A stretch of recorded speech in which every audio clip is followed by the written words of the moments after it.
You ask Tiger to calculate. This deals with linear inequalities with one unknown. The final result is x greater than 5. Let's solve it step by step. Group all x terms on the left side of the inequality. Subtract 3x from both sides.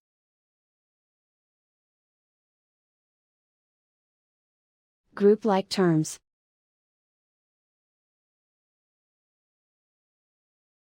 Simplify the arithmetic.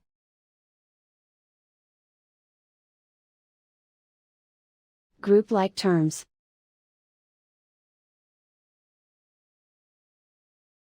Simplify the arithmetic.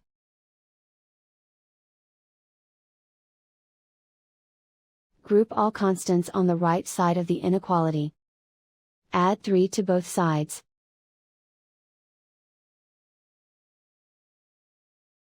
Simplify the arithmetic.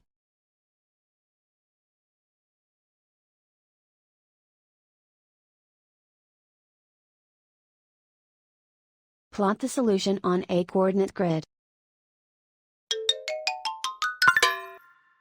And so the final result is x greater than 5.